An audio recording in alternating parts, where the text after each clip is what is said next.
যদি আপনার জীবনে কোনো দুঃখ থাকে, কোনো সমস্যা থাকে, অথবা যদি আপনি এমন কোনো পরিস্থিতিতে ফেসে গেছেন যেখানে দুটি রাস্তা আছে, কিন্তু আপনি বুঝতে পারছেন না যে কোন রাস্তাটি আপনার বেছে নেওয়া উচিত, তাহলে আজকের এই ভিডিওটি আপনার জন্য বিশেষ হতে চলেছে।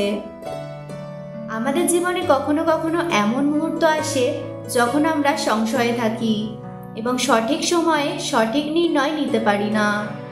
এমন অবস্থায় আমরা আমাদের সমস্যাগুলির সমাধান খুঁজি বিভিন্ন জায়গায়, কিন্তু আমাদের জীবনের সকল সমস্যার সমাধান রয়েছে শ্রীমদ্ ভগবদ গীতাতে।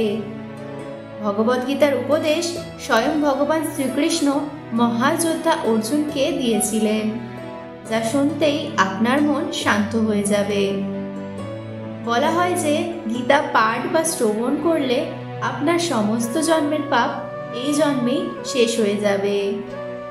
হতে পারে এটি 5000 বছর পুরনো গ্রন্থ, কিন্তু আজকের যুগেও এটি আপনার সমস্ত সমস্যার সমাধান বলতে সক্ষম। তাই শুধুমাত্র কিছুক্ষণের জন্য অর্জুন হয়ে যান এবং শ্রবণ করুন। আশা করছি এই ভিডিওটির মাধ্যমে আপনার মন শান্ত হবে। শুরু করছি শ্রীকৃষ্ণের সেই অমৃতবাণী। জীবনে ঝামেলা যতই থাকুক, চিন্তা করলে তা বেড়ে যাবে, চুপ থাকলে কমে যাবে, ধৈর্য রাখলে শেষ হয়ে যাবে, আর ভগবানের ওপর বিশ্বাস রাখলে তা খুশিতে পরিবর্তন হয়ে যাবে। যখনই সত্যের সাথে অসত্যের লড়াই হয়, তখন সত্য একা দাঁড়ায়, অসত্যের বাহিনী হয় বিশাল, কারণ তার পেছনে মূর্খ, লোভী, স্বার্থপর ও বিশ্বাসঘাতকরা থাকে।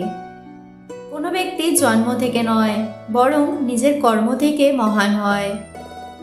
খারাপ কাজ বড় হোক বা ছোট, সবসময় ধ্বংসের কারণ হয়, কারণ নৌকায় ছিদ্র ছোট হোক বা বড়, নৌকা ডুববেই।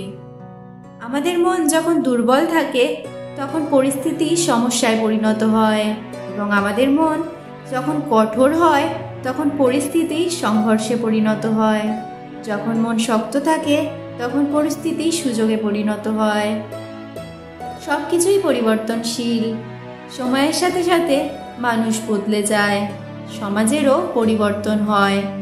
কথাতেই আছে, পরিবর্তনই সংসারের মূল ধর্ম। আসল কথা, জগৎটাই পরিবর্তনশীল। যা হয় ভালোর জন্য হয়। অতীত নিয়ে আমাদের দুঃখ করার কিছু নেই, ভবিষ্যৎ নিয়েও অহেতুক কোনো চিন্তা নয়। বর্তমান যা ঘটছে সেটা ভালোর জন্যই ঘটছে। খারাপ সময় এলে হতাশ হবেন না, মনে রাখবেন যা ঘটছে সেটা ভালোর জন্যই ঘটছে, কাজেই হতাশ হবেন না। খারাপ সময়ের কালো মেঘ কেটে দ্রুতই ভালো দিনের আবির্ভাব হবে। প্রজ্বলিত অগ্নি যেমন জ্বালানি কাঠকে ছাইতে পরিণত করে, ঠিক একইভাবে আমাদের জ্ঞানের আলো আমাদের মনের মধ্যে থাকা আত্মঅহংকারকে ছাইতে পরিণত করে। সর্বদা মনে রাখবে, জীবনে যত কঠিন পরিস্থিতির মধ্যে দিয়ে যাবে, তোমার ব্যক্তিত্ব ততই প্রখর হবে। প্রতিশোধ নেওয়ার প্রয়োজন নেই, শুধু প্রতীক্ষা করো। যারা তোমাকে আঘাত দিয়েছে, সময় মতো তারা নিজেই ঘূর্ণিপাকে পড়বে। তুমি ভাগ্যবান হলে নিজের চোখেই তাদের পতন দেখতে পাবে। যেটা ঘটতে চলেছে সেটা ঘটবেই, যা ঘটবে না তা কখনোই ঘটবে না। এরকম নিশ্চয়তাপূর্ণ মনোভাব যার মধ্যে আছে, তাকে দুশ্চিন্তা কখনোই কষ্ট দিতে পারে না। নিজের প্রতি বিশ্বাস হারাবে না। যেটা একবার ঠিক করবেন সেটাই করার চেষ্টা করুন। কখনোই নিজের প্রতি বিশ্বাস হারানো উচিত না। তোমার কর্ম যদি সঠিক হয়, পৃথিবীর সমস্ত মানুষ তোমার বিপক্ষে হলেও জানবে ঈশ্বর তোমার পক্ষে থাকবে। যার কাছে সুখ দুঃখ, মান ও অপমান সবই সমান, সেই একমাত্র সিদ্ধ পুরুষ। যে ব্যক্তি পরিশ্রমের দ্বারা ধন সম্পত্তি অর্জন করে, সেই ব্যক্তি জানে কষ্ট কী, কিন্তু যে ব্যক্তি বিনা পরিশ্রমে সব কিছু পেয়ে যায়, সে জানে না জীবনের বাস্তবতা কী। সব কিছুরই ধ্বংস অনিবার্য। জড়জীব সব কিছুরই নির্দিষ্ট জীবনচক্র আছে, কোনো কিছুই স্থায়ী বা অমর নয়। সন্দেহ, মানুষের মন থেকে সুখ কেড়ে নেয়। যে ব্যক্তি সন্দেহপ্রবণ হয় সে ইহলোক কিংবা পরলোক কোথাও গিয়েই শান্তি পায় না। সন্দেহ শুধু অশান্তি ডেকে আনে।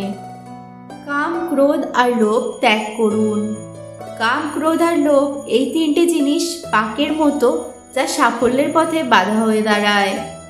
এতে একবার আটকে গেলে বেরোনো অসম্ভব। ক্ষুধার্ত মানুষের কাছে নীতির কথা আর রাগী মানুষের কাছে উচিত অনিচিতের কথা দুটেই অর্থহীন।